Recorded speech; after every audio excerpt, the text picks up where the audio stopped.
తిరుపతి జిల్లా రేణుగుంటలోని సంతను కార్పొరేట్ స్థాయిలో తీర్చిదిద్దుతామని శ్రీకాళహస్తి ఎమ్మెల్యే బొజ్జల సుధీర్ రెడ్డి అన్నారు. రేణుగుంట సంత మార్కెట్ ను ఆయన సందర్శించి అక్కడ పరిస్థితులను పరిశీలించారు. వ్యాపారులకు, వినియోగదారులకు అందుతున్న సదుపాయాలను అడిగి తెలుసుకున్నారు. ఈ సందర్భంగా ఎమ్మెల్యే బొజ్జల మాట్లాడుతూ రేణుగుంట సంతకు 100 ఏళ్ల చరిత్ర ఉందన్నారు. గడిచిన 5 ఏళ్ల వైసీపీ పాలనలో ఎటువంటి అభివృద్ధి జరగలేదని, రానున్న రోజుల్లో సంతలో అన్ని మౌలిక సదుపాయాలను కల్పించడంతో పాటు సుందరీకరణ చేసి వేలంపాటను కూడా నిర్వహిస్తామన్నారు. సంతను కార్పొరేట్ స్థాయిలో తీర్చిదిద్దడమే తన లక్ష్యమని ఎమ్మెల్యే ఈ సందర్భంగా స్పష్టం చేశారు. ఈ కార్యక్రమంలో పంచాయతీ అధికారులు, టీడీపీ నాయకులు పాల్గొన్నారు.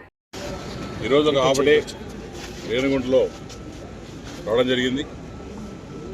ఎల్లుండి అనగా 22వ తేదీ మార్నింగ్ లేదా ఆఫ్టర్నూన్ టైం ఫిక్స్ చేసుకొని నేను కలెక్టర్ గారు వచ్చి మరి మార్కెట్ ఏరియా కూడా కొబ్బరికాయ కొడతాం.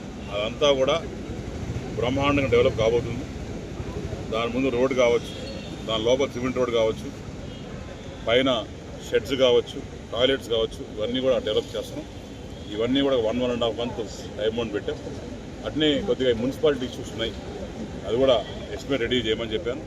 అట్నే ఈరోజు బస్ స్టాప్ కూడా రావడం జరిగింది. ఎందుకంటే ఇంతకుముందు అటు సైడ్ షాపులు లేవు, వైసీపీ టైంలో షాపులు చేసేసి అది కూడా బండ్లు పోనీయకుండా కొద్దిగా ఇబ్బందిగా ఉంది. అవసరమైతే మొత్తం ఈ బస్ స్టాండ్ కూడా మొత్తం ఇదంతా కూడా తీసేసి ఇదంతా ఓపెన్ పెట్టేసి దీన్ని బస్ స్టాప్ కూడా మార్చి దాని పక్కన ఓపెన్ స్పేస్ దాని టాయిలెట్ చేస్తే ఎలా ఉంటుందని ప్రపోజల్ డిస్కషన్ చేస్తున్నాం. దాని ప్రకారం కూడా ముందుకు పోతాం. అట్లనే ఈ అందరూ కూడా రిక్వెస్ట్ చేస్తున్నారు, షాప్స్ అందరూ కూడా దయచేసి ఎవరైతే ముందుకు పెట్టారో అవన్నీ కూడా ఇమీడియట్గా మీరు తీసి వెనక పెట్టుకోండి. ఎందుకంటే రేపు పొద్దున మనం వచ్చి కొట్టిన తర్వాత కొడితే అది కరెక్ట్ ఉండదు. కాబట్టి మీ అందరూ కూడా రిక్వెస్ట్ చేసుకుంటున్నాను. తెలుగుదేశం పార్టీ తరఫున, గవర్నమెంట్ తరఫున నేను రిక్వెస్ట్ చేస్తున్నాను.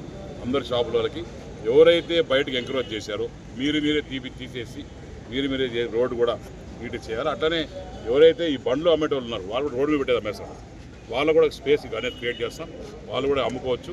వాళ్ళందరూ కూడా తీసుకొని ఒక దగ్గర పెట్టి అక్కడే చేస్తాం బండ్లన్నీ కూడా. లేకుంటే ఏంటంటే వచ్చిపోయేదానికి కూడా ఇబ్బంది ఉంది. అంటే వర్షం పడ్డప్పుడు కూడా నీళ్ళు అవుతుందని చెప్పాం. అవన్నీ కూడా రెక్టిఫై చేసి చేయమని చెప్పాం.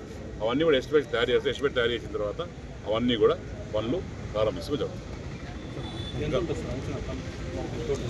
ఎస్టిమేట్ చేయాల్సిన గవర్నమెంట్ కదా నాకు తెలుసు. సో 100% ఎస్టిమేట్ వచ్చిన తర్వాత ఫస్ట్ మీకే చెప్తా. దాదాపు